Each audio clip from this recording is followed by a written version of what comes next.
मित्रों नमस्कार, विवेकानंद शक्तिपीठ चैनल पर आपका स्वागत है। मित्रों, स्वामी विवेकानंद अपने जीवन की यंग अवस्था में आ चुके थे। घर वाले विवेकानंद की शादी के बारे में सोच रहे थे। उनके मामा रामचंद्र दत्त ने स्वामी विवेकानंद से पूछा था कि आप अपना विवाह क्यों नहीं करना चाहते हैं। तो स्वामी विवेकानंद ने कहा था, मैं ईश्वर को खोज रहा हूं, पत्नी को नहीं खोज रहा हूं। और ईश्वर खोजने में जो मुझे आनंद मिल रहा है, शायद संसार की अन्य वस्तुओं में वो आनंद शाश्वत कभी मुझे प्राप्त नहीं हो सकता। सिद्धरावली 1 नवंबर 1984 से 25 दिसंबर 1984, लगभग 2 महीने में 5 दिन कम, मेरा सुनहरी काल। यहाँ 2 महीने साधना बहुत व्यवस्थित हुई, समय पर हुई, समय पर सब कार्य होते थे, व्यवस्थित दिनचर्या थी। Siddhrawali Rawlal Singh college of education B Ed जो कॉलेज था, उसका अनुशासन भी बहुत सुंदर था। 24 दिसंबर को शाम को मुझे मेरे गांव से एक मैसेज आता है कि हरियाणा सरकार के द्वारा एसएस मास्टर के रूप में आपकी नियुक्ति हो गई है और आपको गवर्नमेंट हाई स्कूल पालावास में 26 तारीख को सुबह 9 बजे ज्वाइन करना है। 25 दिसंबर को मैं प्रिंसिपल श्री झाबर सिंह यादव जी के पास गया। मैंने उनसे कहा, उन्होंने मुझे बधाई दी और आशीर्वाद दिया, जाओ बेटे, सरकारी जॉब बहुत मुश्किल से मिलता है, आपका एक नया जीवन शुरू हो रहा है। मैं सिद्धरावली से कमाली आया। कमाली यहाँ मुझे एक चीज़ सबसे बड़ी कि 26 दिसंबर का जो डेट है वो माँ शारदा का जन्मदिन है। मुझे जब ये सूचना मिली, मेरा मस्तिष्क 1.5 वर्ष पहले जो घटना हुई थी, रामकृष्ण परमहंस जी मुझ पर सवार हुए थे, मुझे 5 सागर में नहलाने के लिए ले गए। उसके बाद वो 5 सागर में घंटों तक झील में नहाए और पुष्कर झील के अंदर, और उसके बाद मुझे ब्रह्मा जी के मंदिर तक ले गए। वहाँ 1.5 घंटे के अंतराल के बाद फिर मेरे ऊपर सवार हुए और मुझे 2.5 किलोमीटर दूर रेतों में से चलकर माँ सावित्री के मंदिर पर कहे कि यहाँ पर भी आपको चलना है।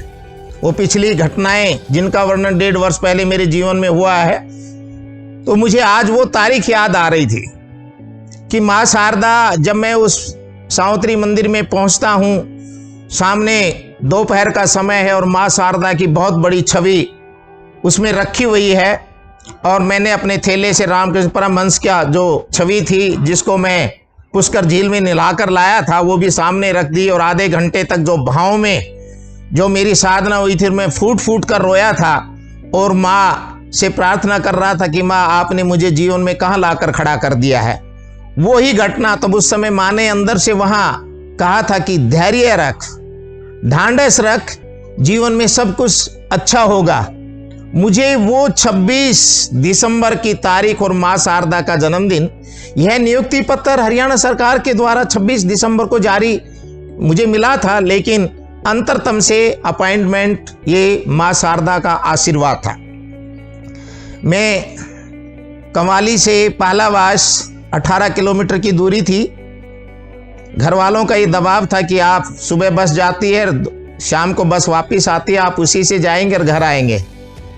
लेकिन मेरे पिछले 5 वर्ष का जो जीवन है, वो एक सदा हुआ जीवन साधना में चल रहा था। मुझे गांव रहना बहुत मुश्किल था, क्योंकि मेरी वो दिनचर्या गांव में चल ही नहीं सकती थी। मैं केवल 3 काम करता था: स्वाध्याय, ध्यान और रात को भ्रमण करना 5, 6, 7, 8 किलोमीटर एकांत में। और ये संभव नहीं था। मैंने रेवाड़ी कमरा ले लिया और रेवाड़ी से अप एंड डाउन करने लगा। उसके बाद 14 जनवरी संक्रांति का पर्व आया। हरियाणा के स्कूलों की छुट्टी होती है संक्रांति पर। मैं 11 बजे नानकपुरा गुरुदेव जी के चरणों में उपस्थित हुआ। गुरुदेव जी ने गेट खोला और मुझे अपनी बाहों में लिया, सर पर हाथ सलाहा और बहुत प्यार किया। सामने गुरुदेव जी बैठे थे, माँ मिठाई नमकीन बिस्किट लेकर आई। मुझे पूर्व वाली घटना याद आई जिसमें मेरी कुंडली जागृत हुई थी। तो जैसे मिठाई नमकीन बिस्किट देखे मुझे वो आनंद दोबारा से याद आ गया था।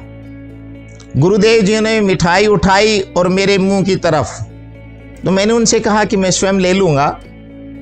तो गुरुजियों ने कहा हाथ नीचे करो और अपने हाथ से उन्हें 2-3 मिठाई मेरे मुंह में खिलाई। जब बच्चे होते हैं तो माँ बाप उनको गोदी में उठाते हैं, चुम्बन करते हैं, प्यार करते हैं और अपने हाथ से खिलाते हैं। लेकिन जब वही बच्चे बड़े हो जाते हैं तो माँ और बाप का वो व्यवहार नहीं होता। लेकिन आज मेरे गुरुदेव सेम शाश्वत वही व्यवहार मुझसे कर रहे थे, एक बच्चे की तरह खिला रहे थे। और जब मिठाई खाकर मैं तृप्त हो गया, चाय पीकर, थोड़ी देर के बाद एक हंसी का फव्वारा मेरे भीतर से फटने लगा। उस दिन विशेष तरह का मीठा मीठा विद्युत करंट था, लेकिन आज एक हंसी का फव्वारा, और वो हंसी का फव्वारा बढ़ता गया। मैं ठाके लगाता गया, हंसता रहा बहुत जोर जोर से। 3 या 4 मिनट तक ये दौर जारी रहा। गुरुजी मेरे सामने आंख में आंख डाले देख रहे थे, हंस रहे थे, और मैं ठाकों में एक विशेष प्रकार का आनंद मुझको प्राप्त हो रहा था और मैं हंसे जा रहा था। ये हंसी कहाँ से आ रही थी, कैसे आ रही थी, मैंने गुरुदेव से पूछने का प्रश्न भी नहीं किया। इतनी देर में उन्होंने कहा कि बेटा ये ऊर्जा का संवर्धन है।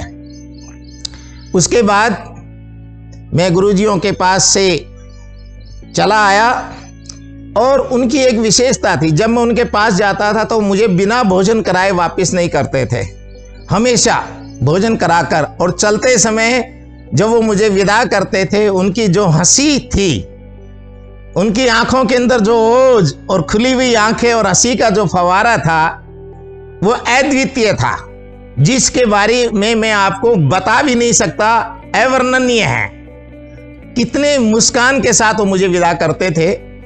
फिर संक्रांति के पर्व पर आने के बाद मैं 1 फरवरी 1985 को गुरुदेव के चरणों में अपना पहला वेतन 1185 रुपये लेकर रात को 7:30 बजे शाम को नानकपुरा पहुंचता हूं और उनके हाथों में अपना पूरा वेतन मैं रख देता हूं।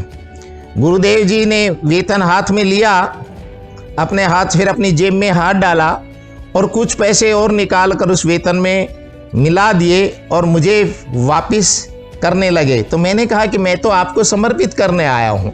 गुरुदेव ने कहा आपका वेतन मैंने प्राप्त कर लिया है, ये वेतन मैंने स्वीकार कर लिया है, अब मैं आपको खर्चे पानी के लिए पैसे दे रहा हूँ। जाओ, जिनका ऋण है तुम्हारे ऊपर वो उतारो और गरीब बच्चों की भी सेवा करना। और याद रखना कि सोना आग में जलकर ही शुद्ध होता है। संघर्ष से नया जीवन फूटता है, संघर्ष से जो आयाम होता है उसमें जीवन का प्रकाश निकलता है। आपको कठोर परिश्रम करना है, जीवन प्राप्त करना है, संसार में तरक्की नहीं करनी है, जीवन में तरक्की करनी है, इस बात का ध्यान रखना। 1 फरवरी 1985 के बाद मैं गुरुदेव से नहीं मिला। 1-2 महीने गुजर गए और पालावास स्कूल में मुझे एक हीरा, मेरा एक मित्र, आत्मिक मित्र, मेरे गुरु भाई, महान गुरु भाई, जो मौन मेरी भाषा को समझते हैं, यहाँ पर मेरी मुलाकात श्री दिलीप सिंह शास्त्री जी से होती है, जो आज की तारीख, जब से 1985 से लेकर आज तक वो मेरे जीवन के हर उत्सव में सबसे आगे खड़े होते हैं। बहुत बड़े उच्च साधक हैं। उनकी जीवन की एक शैली है कि वो मौन बहुत रहते हैं और एक बहुत आध्यात्मिक के वो पुंज है। और वही एक ऐसी शख्सियत है जो मुझ ना बोले मेरी व्याख्या कर सकती है। यहाँ इस पालावास धरती को मैं प्रणाम करता हूँ कि मुझे एक अभिन्न मित्र की प्राप्ति हुई। आगे पालावास स्कूल में 1-2 घटनाएं घटी हैं, उनका वर्णन हम अगली वीडियो में करेंगे। जय हिंद, जय भारत, नमस्कार।